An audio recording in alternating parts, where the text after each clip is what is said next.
Yeah, but we are live and we wanted to answer questions that people had like along the way on the podcast, and just help you guys out in that sense. And so that is why we wanted to do it. And today we are talking about planning a wedding overseas.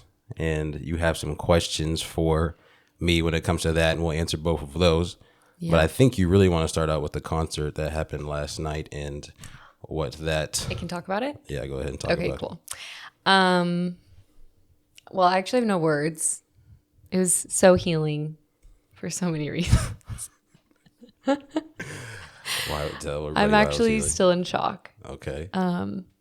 He just looks so happy and healthy, and I'm just so proud of him. Did you tell him that? I did. Yeah, I texted him last night. Okay. Told him good luck. But yeah, it was amazing. And you don't like to talk about it, or you are tired of talking about it. So, well, because that's all we've talked about since since 8 a.m. this morning. Well, later today, I just heard you giggling in bed about how much you love Justin Bieber. Later today, you're gonna watch the Masters, and I'm gonna watch his performance on repeat. I'm gonna switch this with you too. Okay. I'm gonna take the iPad. Okay. But yes, we've been talking about that since 7 a.m. I just heard you giggling in bed and going, "Oh my goodness!" I'm like, "Oh my gosh." Oh, so good. Yeah. Happy anniversary. Yes, this is our anniversary week. It's actually the anniversary day. To the day. We celebrated yesterday. Went out to started the day with yoga nidra, which was like a meditative yoga. So what did you think about that? Because I was super excited to do that. Yeah, it was so fun. I had no idea what to expect, but it was more of like a meditation, and I haven't ever really done that in the past, so it was really fun to do just with you too. It was like a private class, which was fun. Mm-hmm. Then we went to dinner, and so good. Yeah. It's called Farina in Kansas City. If you ever need a good pasta spot, it's amazing. So good. Yeah, it was a good night last night. It was fun to go to the city and spend some time together. And yeah, it's our anniversary. Today. We have plans to watch the Masters and Justin Bieber. So what a great anniversary. Yes. Well, today, like we said before, we're talking about Italy and what comes with that when you're planning a wedding. Yeah. And then again, if anybody has questions along the way, please feel free to drop them in the chat. And we'll answer them when we can. But I'm going to let you take it away with the questions that you had, and we'll kind of discuss those things. Yeah. Well, I feel like it's on par to talk about our wedding or honeymoon because of it's our anniversary. So I thought it'd be fun to talk about the honeymoon portion, which hopefully will help some brides that are planning overseas weddings or destination weddings in general. For starters, I planned the wedding and you planned the honeymoon. That was kind of our way of doing it. Yeah. So I highly recommend if you trust your significant other to do that. It really took a lot off my plate. I was able to really just focus on the wedding. We also got engaged and married within like 5.5 months because we waited to live together. So we're really excited. So it was very quick. Everything was very quick. But we actually waited a month after our wedding to go on our honeymoon because I had 3 weddings to shoot. So we couldn't leave right after. Oh, yeah. I forgot about that. Yeah. Back to back. But it was so fun to wait because we were excited to go on that. So it was really fun. Yeah. But like I said, you planned it. So I feel like it was the best itinerary ever. And honestly, you should sell it to people because it was so good.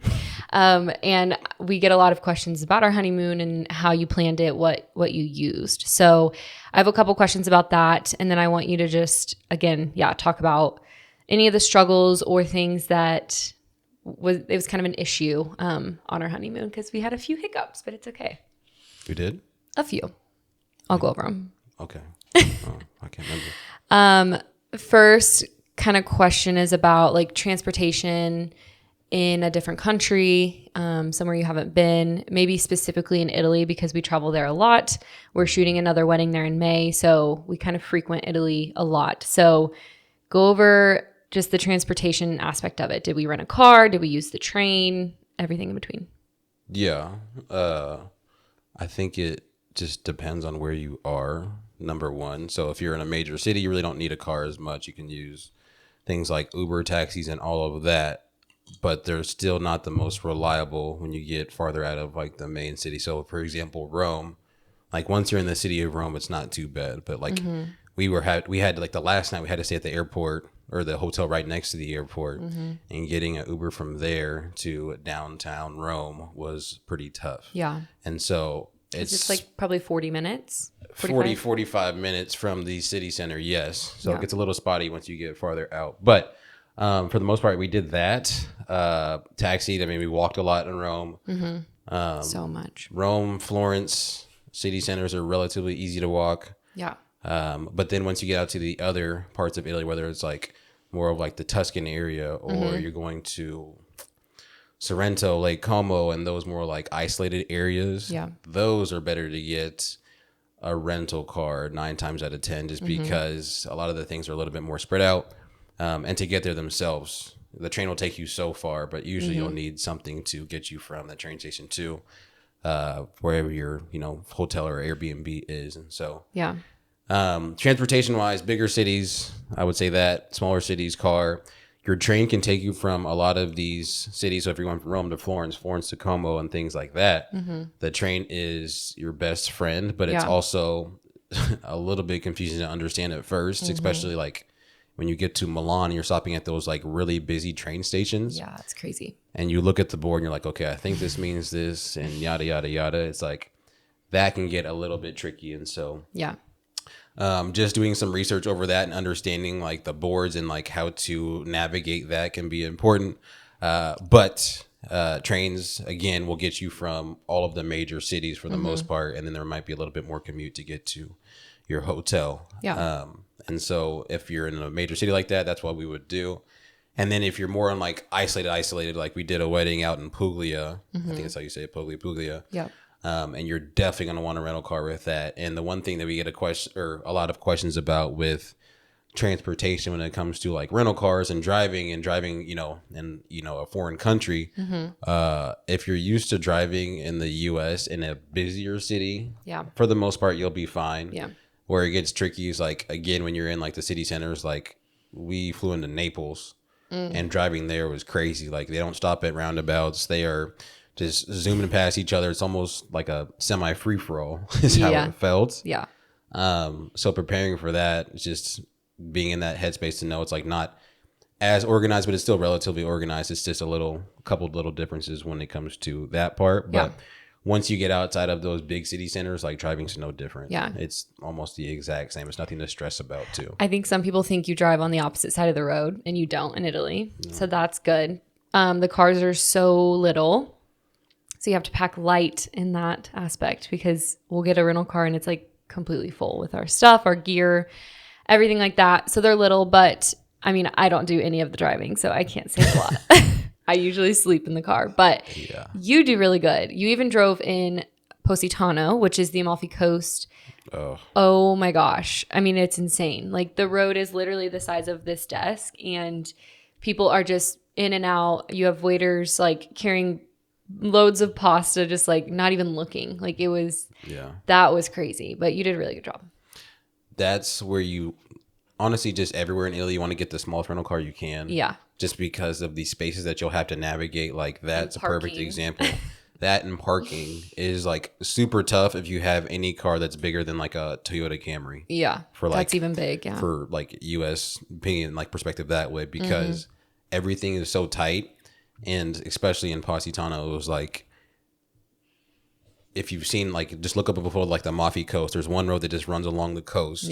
And there's restaurants on one side, and then there's maybe like a sidewalk worth of tables on the other side. And there's this very narrow road, and there's people just constantly crossing. There's people that are eating dinner on one side. There's a whole restaurant on the other. And so having a larger car is not ideal. I know for like luggage purposes it might be, but like truly get the smallest car you can, because that's where you'll really be fighting, unless you have a larger group. That's where I wouldn't. And so, that is a great point, because if you don't, that and parking is just going to be parking's hard. Nightmare. And so try to keep it minimal. I do think they use their train stations and everything. They use that like we would use an Uber here. I feel like it's very common to do that. So if you do some research and figure out what, how to read it or whatever, that's going to be probably the best bang for your buck too, because it's pretty cheap. one of our struggles was in Florence. So on our honeymoon, we booked a hotel. It was probably like a 25-minute walk, like into downtown Florence, like five-minute drive maybe, which we loved the hotel. But we asked the front desk, we're like, hey, can we take a bus? Not even like a train, like their typical common bus. Yeah. And they're like, oh yeah, it's like €2, €3. It'll get you straight there. Like stay on for 3 stops and then it'll drop you. And we're like, great. So we get, I think, a ticket from them, from the front desk, and we hop on this bus. Mm-hmm. And yeah, do you want to explain what happened? Yeah. So we got the ticket. The ticket was all of like €3. So yeah. $4 and some change in US currency. But we got that ticket. We got on the bus. And again, we're like kind of sure, kind of not at the time, because this was our first time to Italy 2 or 3 years ago. Yeah. And we got on the bus and we're like confused as to like how you verify this ticket. People were just getting on. We didn't really see like the process they were doing in order to make sure they were covering all their bases. And so our stop was like 2 stops away. And we're like, okay, we'll just get off here because I think this is where the city center starts. Yeah. And we didn't validate the ticket. And there was, I guess, a scanning process in the front and in the back that you were supposed to do. The smallest little. And it was super small. Like we had never done it before, but we didn't do it thinking like, we're 2 stops away. It's no big deal. Yeah. And there was some people waiting for us, and we thought it was a scam at first. Yeah, but they were saying we blew them off. we didn't. They said that we didn't validate that ticket, and so they were like, "Hey, this is going to be an $80 fine per person, or €80, so $90-something per person, off of like a $4 ticket." And so, if you ever take a bus, make sure you do that as well. You validate it, and then you should be good, because if not, you can end up with that. Ticket that you're gonna get after we that thought too. They were scamming us, and I was like, no thank you, and like she like pulled me back, and she's like, no, like there's no joke. Give me your passports and all the things. So it was scary, but yeah, then our bus was $120 bus fee, so we learned our lesson. Premium bus we've been on in our whole life. Yeah. Okay, what was your favorite part of our honeymoon? Favorite part? Rome. Okay, why? I would say Rome just has so much to do. Like if you look at the cities we visit in the U.S., let's start there. We love going to San Diego. We love going to New York. We love going to like Colorado. We love going to just a lot of those vibrant cities that have a lot to do, that offer a lot of different like experiences. And then when it comes to food, we like to try different restaurants. And so Rome really speaks to that. Number one, because there's something to do. Like at all times, you have all the amazing artifacts when it comes to the Colosseum, so cool, the Vatican, and so many other places. So it gives you that part with the history that I think a lot of people want to go to Italy for, to see that, number one. And then number two, the just like there's so many restaurants in Rome. Like I don't think you would ever be able to cover a quarter of it, even if you went every year for the rest of your life. And the price of the food too was by far the cheapest, and the quality of the food, in my opinion, people will say that, or Florence. Oh, so good. But I think it was the best food out of all the Italian cities. And I used to think like, okay, all the Italian cities are probably great, and they are, but Rome is just something different, head and shoulders above. Yeah. And it's like you could get a dish that you get here for like $25, like of that tier, for all of like 10 to 11 euros. Yeah. So you're just experiencing all these places, and it's not costing that much, and it's just so good. So that was my favorite part, was Rome. But what was yours? We ate so much food in Rome. Yeah, we did. But we also walked like probably 30,000 steps a day. So we would just we did too. Eat and then walk, drink, eat, walk, drink. Yeah. That was our honeymoon. Yeah. I don't know. I just feel like the itinerary was so good. We got to see a lot of different things. Started in Rome, then we went to Florence. We went to Rome, to Florence, to Como, to Switzerland. Yes. Yeah. So Florence, we did a cooking class in Tuscany. That was a highlight for me. I've always wanted to do that. Too. We met some really fun people. We still are in contact with them. Yeah. Oh, they're so fun. Yeah. And so we got to experience that. And then Lake Como was fun. I felt like it was a good wave. So Rome is super busy. You're going all the time. You have so much to see. Florence, kind of the same thing. But then when we went to Como, it's a little bit slower pace in a way. We stayed in Bellagio, which was really cool. Yeah. But it's kind of like an island. So all the workers go in and then they have to get ferried out. So it was like 9:00 at night and everything was shut down. Not even. Except for a pub. Yeah, probably 9. Yeah. Yeah. So we were just like, okay, well, we'll just hang out. And it was nice though to just relax. It's also really funny. Italians just aren't morning people. Like they will be out late at night and then in the mornings they are just like super chill. Like there's nothing open until probably 10 or 11 a.m. They just sip on their espressos and walk around, and it's just such a fun way of living. So I don't know. They were all so good and so different. Yeah. Switzerland was awesome too. Yeah. I mean, well, like for reference, like where have we been? We've been to Rome. We've been Florence, everywhere in Italy but Sicily. and Cinque Terre. In Cinque Terre, yeah. However you say it, Cinque Terre. Yeah, so we've been to Rome, Florence, Sorrento, the Amalfi Coast, which is kind of like the same thing. Puglia, The Dolomites, Venice. And I feel like we're forgetting one more. Did you say Milan, Tuscany? kind of, not really. We've just been there in passing, but Yeah. Tuscany's Florence, I guess, if you want to call it that. But we've been a lot of these different places, and so when it comes to those little things, it's every city obviously has their own perk. And I think when you're talking about Como, it's like you're going there to relax, you're going there to So beautiful. do the minimal when it comes to like, I mean, you can go to different cities around Como Lake.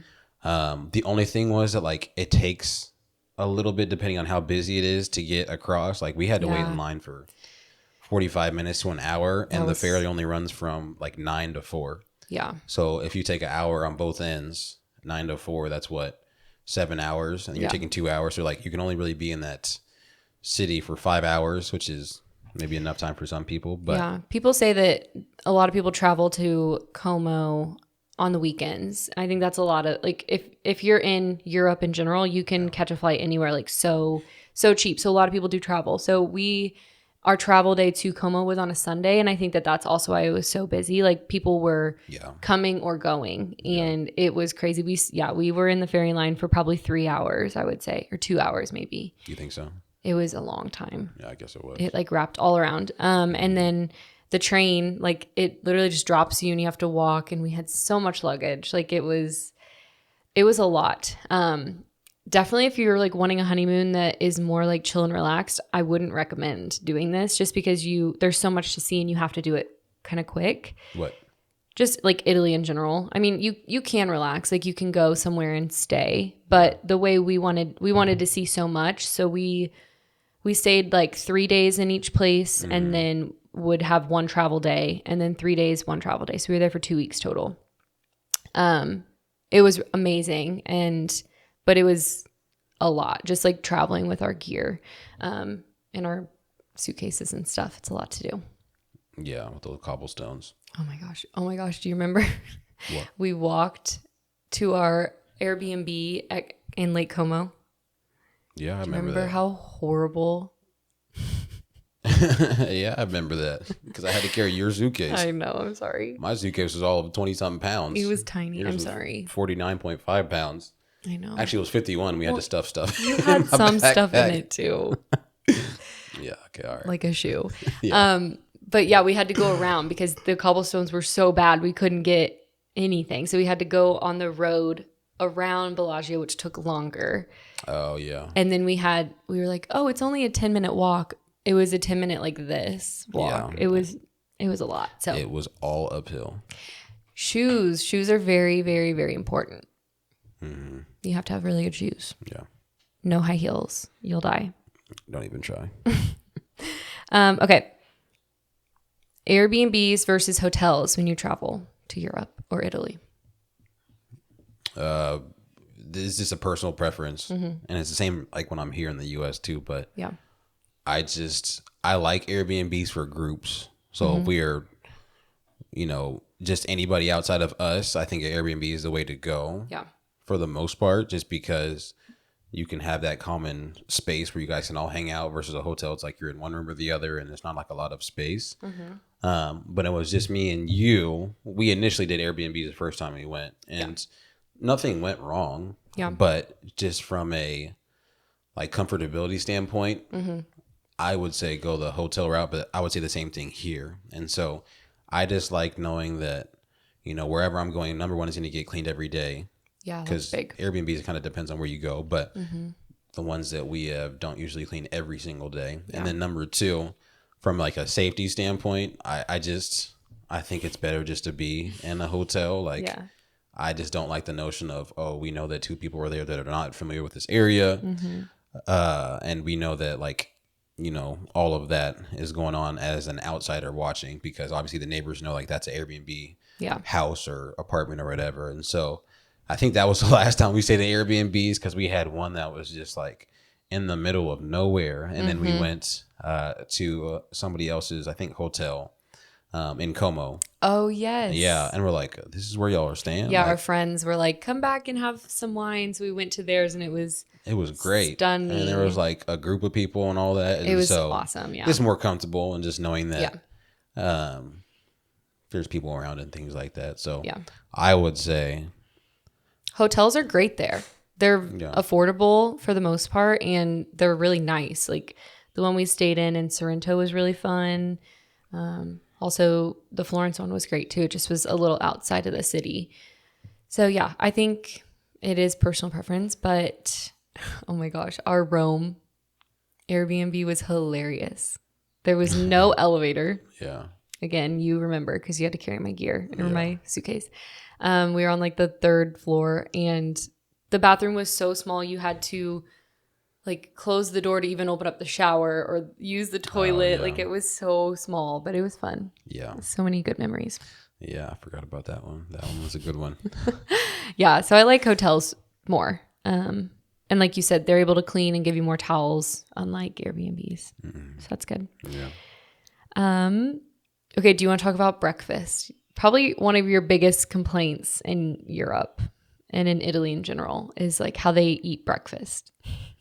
Yeah, because we're so used to here, like you have this, I guess, heavier breakfast when you compare it to there, but they don't really have breakfast for the most part. It's all of like croissants or lighter pastries, and then it like usually they don't open until like 10 or 11. Yeah. So you're already like super hungry. Yeah. And then they give me a croissant. I'm like, man, don't give me a cheeseburger. Oh, and then we went to McDonald's thinking we were going to get like a McGriddle, and we were like so excited, and we show up and they're like pastries and coffee. Yeah, even at McDonald's, I forgot about that. They didn't even have breakfast sandwiches. Did they not have any? No, not at that one. Okay, maybe they didn't.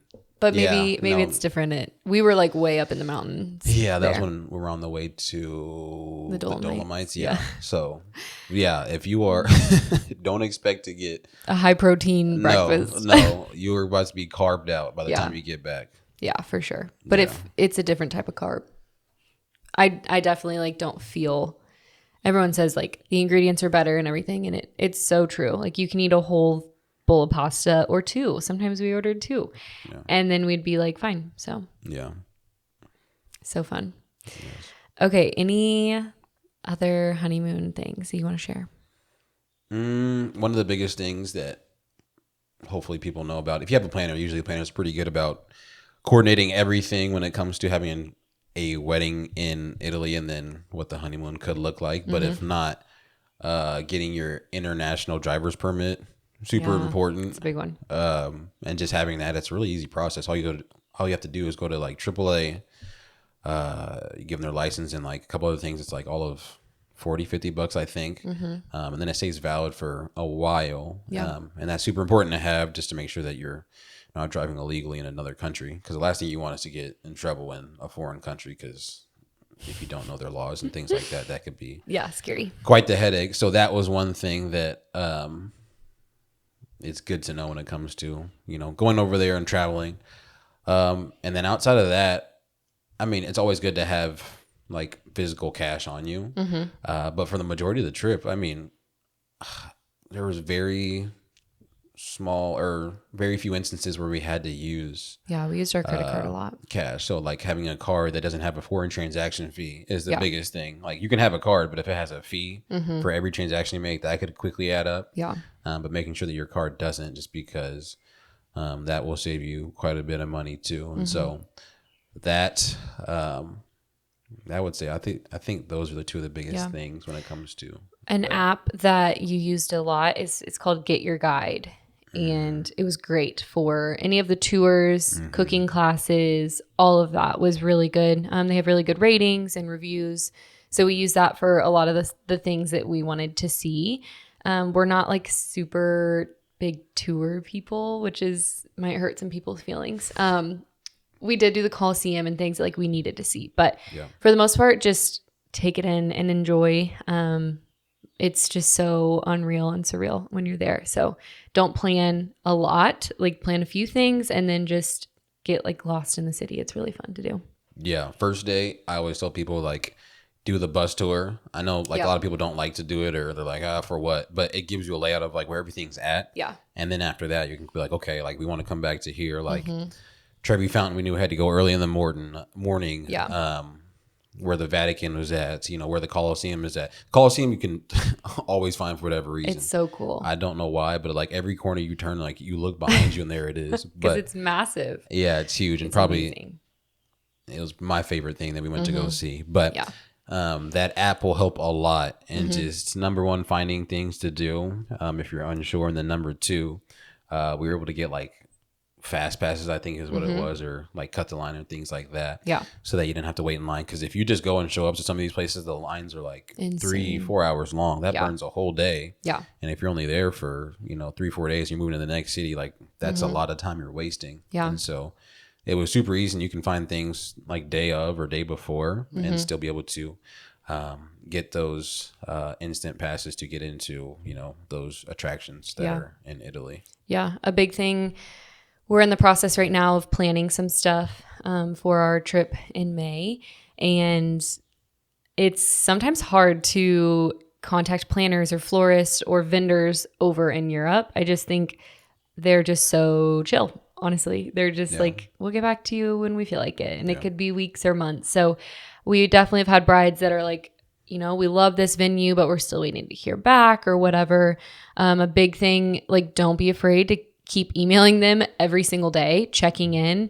And also using like a WhatsApp is really fun and good to use because sometimes people can connect and talk through WhatsApp better than an email or a DM. So those are big things. Sometimes it's hard to converse with them because they're just so chill. Yeah. It's just different from here. Yeah. We're so used to being so punctual and very just boom, boom, boom here, there. They're very lax when it comes to their communication and just their way of life, which I think is awesome. I know. Because you go to a restaurant and like, not that you're getting hounded here, but it's always like, okay, what do you need next? What do you need next? Okay, like when are you going to be done? Like, let's get you out of here. Versus there, it's like, you can sit there for 4 hours. They don't care. And they will like almost never come up to you, which is like nice when you're just truly trying to enjoy a dinner. I know, it's so nice. Because it's just like, you're going out to dinner to spend time with whoever or just to conversate or whatever. But they allow you to do that. And so there's the pro to it on that side. But then sometimes when you're trying to get little things done, it can take a little bit. And some follow-up emails or texts or whatever the case may be. Yeah. I remember like the first dinner we were at, we were like trying to wave the waiter down to get our check. And he was just like, no, I don't care. I don't care. Yeah. It took us like 2 hours. Yeah. But then we were like, okay, this is how it's going to be. Like, let's enjoy it. Grab another glass of wine and just sit and just watch people. It's so fun. Yeah. Just a different way, but it is, it's different at first and you're like, what is going on? So you got to be assertive in those situations and just go be find open. whoever. You're in their country, just be respectful and it's really fun to see. What else you got? I don't know. You killed it. Yeah. Well, Usually you're asking me the questions. Yeah. So that is episode 14 then. Yay. That is it. Do you want to talk about Justin Bieber again? No. Okay. Only other thing I would say is this travel-wise in general, getting there. We would suggest if it's your guest or you or whoever to make sure you guys travel like a day or two before you have to be there. I would say 2 days. 2 days at minimum. A day if like you really have to, squeeze it into a time frame. But it just takes for most of us that are coming from where they have to connect somewhere else. The minute one flight gets delayed, I mean, we were talking to a flight attendant, but the lady that worked at a front desk one time when one of our flights, because we're supposed to fly into Chicago and then out of Chicago to Rome. Yeah. I think it's where we're flying to. I can't remember which one. But she was like, hey, like if you're flying out and your flight gets delayed to get to your connecting flight, that's the one that goes overseas. Like the overseas ones very rarely wait because they have a window when they can leave because they are on the tightest schedule here. And so they have priority when it comes to getting out of a city and this, that, and the third. And so when that connecting one gets delayed, like unless there's a large lump sum of people that are getting delayed, they're probably not going to delay that flight. Yeah. And so it is very easy to get knocked back a whole day in travel if that first flight is late, which is awful. But if you plan accordingly, like you'll have that buffer in that day or two to give you that freedom to, okay, I can come now on a Wednesday and it's still going to be okay because nothing's starting until Friday or whatever. Yeah. And so that's just super important because we had that happen too. And again, we always get to the venue or wherever we're going 2 days early just to give us that buffer. But there was a crazy storm in Chicago. It was during like the Beyonce concert. Oh, yeah. That was last year. And even Beyonce had to postpone. And Beyonce doesn't postpone for much. No. It was like a tornado warning. In Chicago. And so. I forgot about that. Yeah. And so we had to get delayed a whole day. But it ended up working out. But it was simply just one flight being delayed. Yeah. And we missed it by all of like 40 minutes. Yeah. It was like very marginal. And so. It was so close. Just knowing that can save you some headache. But. That's just super important when it comes to international travel. So, okay, last thing. Yeah. RyanAir. That's my people right there. So, if you don't know, RyanAir is an airline in Europe, and it's basically like a Spirit in America. Yeah. Highly recommend doing it though. It is an experience. Yeah. It's extremely cheap. So we went from Italy to Croatia last year. Yeah. And our flight was really cheap. It's like Spirit though, like you have to add a bag and all that. So by the end of it, it's like probably about the same. They were selling perfume on the flight. They were selling scratchers. Like it was so funny to watch. You were asleep, but. No, I woke up. The funniest thing about that flight was I was asleep and then I woke up to a perfume box in my face. I'm like, what is going on? And she was like, this is for your wife. Do you want to buy it? And I was like, so funny. It was amazing. I was like, I would do this all the time. Yeah. So it was great. Highly recommend if you need to save some money, fly RyanAir. I mean, we got there just fine. I know, we were good. We were good. So I'm a fan. But it was funny. Yeah, that is episode 14. We were live with it today. Super fun. Again, when we go live, we're planning on doing it more. Yeah. But our goal behind it is just to be able to answer any questions that people have along the way. Yeah. Or just to tune in to listen as we go live, even though we're going to be posting these here pretty soon. Just giving another point of access to us just because we want to be, forward as a brand when it comes to your interactions and you being able to see what we do. So that is it for today. Tune in next time whenever that is. we just wake up like, I think we'll shoot a podcast today. I know, it's so random. But we live together and we're married. It's not like we're two. We don't have to schedule it. We don't have to schedule it. It was just like, we got time today. Let's go ahead and shoot a podcast. We got home from church and we were like, let's do it. Yeah. So, and here we are. Here we are. Now we're going to go watch the Masters. Yep. I'm calling Cam Young. Team Rory. We'll see. Who's Cam Young? The guy in second place. Oh. Okay. I need to go watch.